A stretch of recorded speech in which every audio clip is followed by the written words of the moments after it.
Hi, ఈరోజు స్పెషల్గా మీకోసం చిన్న కాకరకాయలు. ఇవి రేర్గా దొరుకుతాయి. మామూలుగా ఎక్కడ దొరకవండి, ఇవి రేర్గా ఉంటాయి కాబట్టి ఇవి చాలా టేస్టీగా ఉంటాయి. ఇందులో మనకి ఆనియన్స్, ఎల్లిపాయలు, కారము, కొద్దిగా సాల్ట్ ఇవన్నీ వేసుకుంటారు. ఇవన్నీ క్లీన్ చేసుకొని పెట్టుకోవాలి. క్లీన్ చేసుకుని వాటర్ అంతా వెళ్ళిన తర్వాత ఇలాగా పెన్నం పైన మనము కొద్దిగా ఫ్రై చేసుకుందాం. ఇలాగా బాండి పెట్టుకొని అందులో ఆయిల్ పోసుకోవాలి. వేడైన తర్వాత మనము ఆనియన్స్ ఇలాగా కొద్దిగా చిన్నగా కాకుండా ఇలాగా ఈ మీడియం సైజులో కట్ చేసుకోవాలి. ఇలాగా నూనెలో వేసుకోవాలి.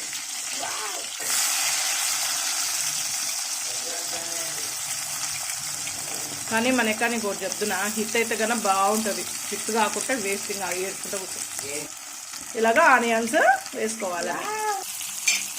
ఇలాగా బాగా ఫ్రై చేసుకోవాలి.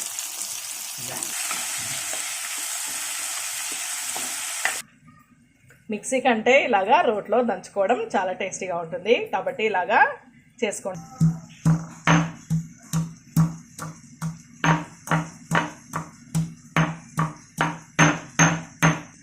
ఇలా మెత్తగా దంచుకోవాలి.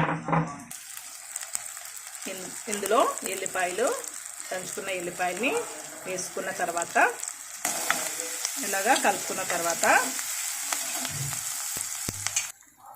ఇందులో మనకి ఎంత కావాలంటే అంత, అంటే తగినంత సాల్ట్ వేసుకుందాం.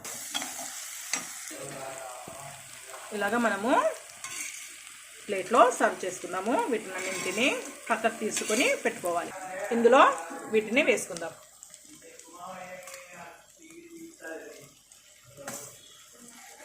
చాలా టేస్టీగా ఉంటుంది. ట్రై చేయండి. ప్లీజ్ సబ్స్క్రైబ్ చేయండి, కమెంట్స్ పెట్టండి.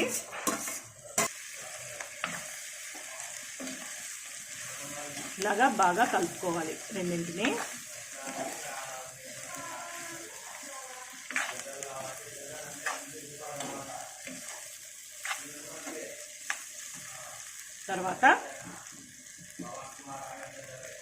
తర్వాత కారము కొద్దిగా ఎక్కువగా ఉంటే టేస్టీగా ఉంటుంది కాబట్టి కొద్దిగా ఎక్కువ వేసుకుందాం.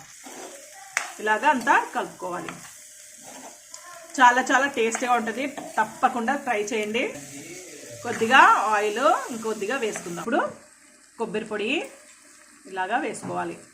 ఒక 2 స్పూన్స్ చాలా. అంతా బాగా కలుపుకుందాం.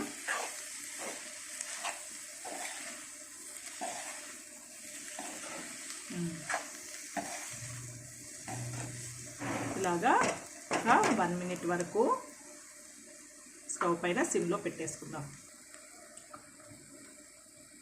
1 మినిట్ తర్వాత ఇప్పుడు చిన్న కాకరకాయ కర్రీ సూపర్గా ఉంటుంది, రెడీ అయింది.